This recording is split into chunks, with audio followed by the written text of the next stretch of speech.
స్థానిక సంస్థల ఎన్నికల్లో వికలాంగులకు రాజకీయ రిజర్వేషన్ కల్పించడంతో పాటు అసెంబ్లీ ఎన్నికల్లో వికలాంగులకు ఇచ్చిన అన్ని హామీలను నెరవేర్చాలని డిమాండ్ చేస్తూ ముఖ్యమంత్రి రేవంత్ రెడ్డి సొంత గ్రామం కొండారెడ్డిపల్లి నుంచి ఆయన ప్రాతినిధ్యం వహిస్తున్న కొడంగల్ వరకు వందలాది మంది వికలాంగులతో పాదయాత్ర నిర్వహిస్తామని భారత వికలాంగుల హక్కుల పరిరక్షణ సమితి రాష్ట్ర అధ్యక్షులు గిద్ద రాజేష్ వెల్లడి రాజకీయ రిజర్వేషన్ కల్పించేంత వరకు రేవంత్ రెడ్డి ప్రభుత్వంపై తమ పోరాటాలను ఉధృతం చేస్తామని స్పష్టీకరణ.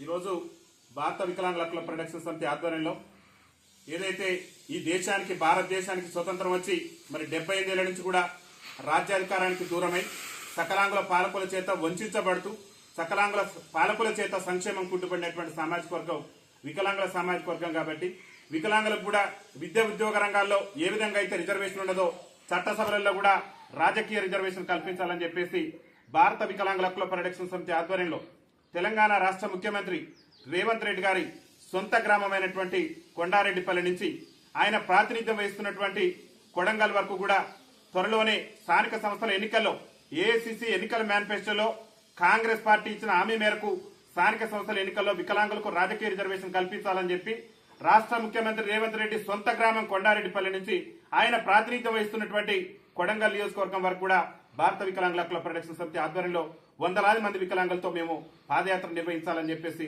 ఈ రోజు భారత వికలాంగుల హక్కుల పరిరక్షణ సమితి మరి రాష్ట్ర కమిటీ నిర్ణయం తీసుకోవడం జరిగింది.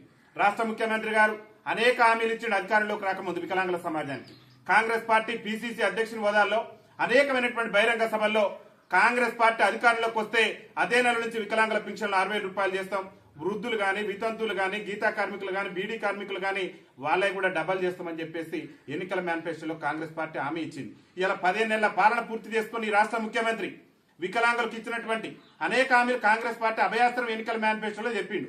అధికారంలోకి వస్తే ఈ రాష్ట్రంలో ఉన్నటువంటి వికలాంగులందరికీ కూడా 100% రాయితీతోని ఉచిత ప్రయాణ సౌకర్యం కల్పిస్తానని చెప్పిండు. ఒక పక్క మహిళలకు ఉచిత ప్రయాణ సౌకర్యం కల్పించిన రేవంత్ రెడ్డి ప్రభుత్వం వికలాంగులకు మాత్రం ఉచిత ప్రయాణం కల్పించేందుకు ఊస లెక్క పెడుతూ వికలాంగుల సమాజం పట్ల వివక్ష ప్రదర్శిస్తుంది. అదేవిధంగా వికలాంగుల సంక్షేమానికి నిధులు కేటాయింపులో కూడా బడ్జెట్ కేటాయిస్తే రేవంత్ రెడ్డి ప్రభుత్వం బడ్జెట్ లో వికలాంగుల సంక్షేమానికి పైసా కూడా కేటాయించలేదు. అడుగడుగున కూడా వికలాంగుల సమాజాన్ని అణచివేసేటటువంటి ప్రయత్నం చేస్తున్నాడు. మా బాధలు చెప్పుకుందాం, మా వేదన చెప్పుకుందానని చెప్పేసి అసెంబ్లీ దగ్గరికి వెళ్లేందుకు అసెంబ్లీ ముట్టడి కార్యక్రమాలు చేస్తుంటే అక్రమ అరెస్టులు అక్రమ నిర్బంధాలు చేస్తూ ప్రజాస్వామ్యాన్ని మొత్తం కూడా రేవంత్ రెడ్డి ప్రభుత్వం కూనీ చేస్తుంది. ఈ కూనీ చేస్తున్న ముఖ్యమంత్రి కనువిప్పు కలగాలంటే ఆయన సొంత గ్రామం ఆయన ఇంటి నుంచే ప్రారంభిస్తాం.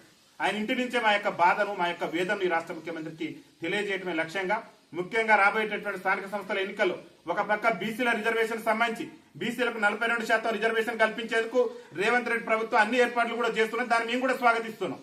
కానీ అట్టడుగు నుండి ఈ సమాజంలో దుర్భర జీవితాలు గడుపుతూ మరి బతుకు జీవుడు అంటూ కాలం వెళ్లదీస్తూ ఏండ్ల తరబడి కూడా రాజ్యాధికారానికి దూరమైనటువంటి సామాజిక వర్గం మా వికలాంగుల సామాజిక వర్గం. కాబట్టి మా వర్గానికి కూడా స్థానిక సంస్థల ఎన్నికల్లో రిజర్వేషన్ కల్పించేంత వరకు కూడా రేవంత్ రెడ్డి ప్రభుత్వం మీద రాజీ లేని పోరాటం కొనసాగిస్తాం.